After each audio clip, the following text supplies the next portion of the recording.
Di Jawa Barat ada program satu desa satu hafiz Quran.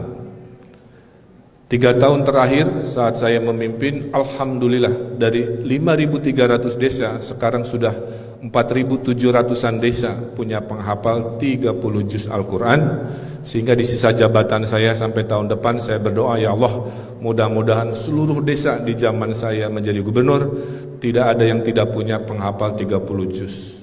Itulah kenapa dakwah tertinggi dalam agama Islam adalah dakwah melalui kekuasaan. Maka Anda harus merebut kekuasaan dengan niat untuk tadi melakukan dakwah dan ibadah. Saya dulu tidak pernah punya niat jadi gubernur wali kota. Saya arsitek, saya bikin kantor, saya lulus, tapi takdir belok, kira-kira begitu ya di 2013. Ya sudah. Jadi sekarang saya menikmati peran, melaksanakan peran sebagai pemimpin. Setelah tahfiz, setelah Anda hafal, Anda lakukan yang kelima, yaitu taklim. Taklim yaitu menyebarluaskan tentang kemuliaan penghafalan Al-Quran dan pengamalan. Dan yang terakhir, fase terakhir adalah tahkim, yaitu berpedoman, membahas hukum-hukum kontemporer, kembali lagi ke Al-Quran.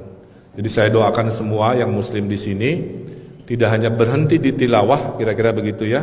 Itu pun untuk tilawah saja banyak yang lupa dan sibuk oleh dunianya. Ini juga mengingatkan kepada saya sendiri.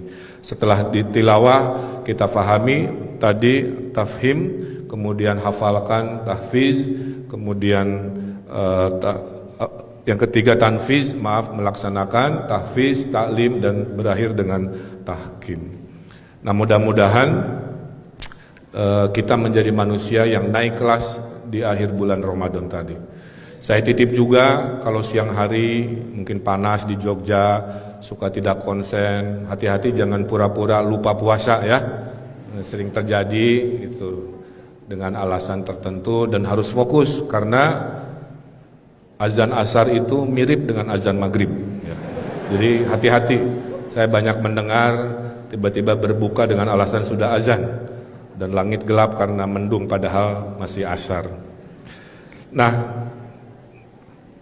terakhir karena juga waktu terbatas, saya ingin memotivasi adik-adik yang rata-rata umur 20 tahun. Saya sekarang sudah 50 tahun, adik-adik usianya saya pukul rata 20 tahun. 20 tahun itu generasi Z, ya, bukan milenial lagi. Jadi adik-adik jangan mau disebut milenial.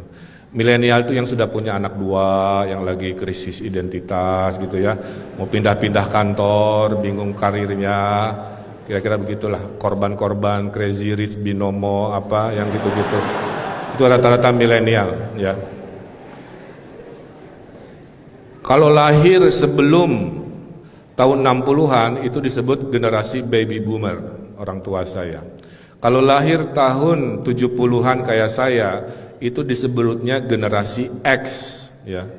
Dalam matematika X itu faktor X. Kan suka disebut ya, ini kenapa sukses atau gagal ada faktor X.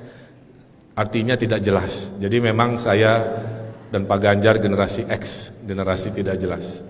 Setelah X generasi Y, milenial, ya, generasi Y itu dalam kurung milenial. Berikutnya Anda generasi Z, dan anak-anak yang masih SD itu disebut generasi A karena Z-nya sudah lewat. Ya, jadi alfabetnya berhenti sampai huruf Z. Poinnya apa? Di Anda yang sekarang usia 20 tahun ini, Indonesianya ranking 16 ekonominya. Ya, jadi ekonomi dunia ini sekarang ada 200 negara, Indonesia ranking 16 di G20, paham ya? G20 itu adalah 20 negara, tapi menguasai 85% ekonomi dunia. Dan Anda berada di ranking 16, atur lumayan. 10 tahun lagi, kalau kita ini damai tidak bertengkar, ya, inovasi, kita bisa ranking 10 ekonomi dunia. Dan di 2045, 23 tahun dari sekarang, saat saya 74 tahun, yang senior di sini saya doakan panjang umur, ya, itu kita insya Allah ranking 4 dunia.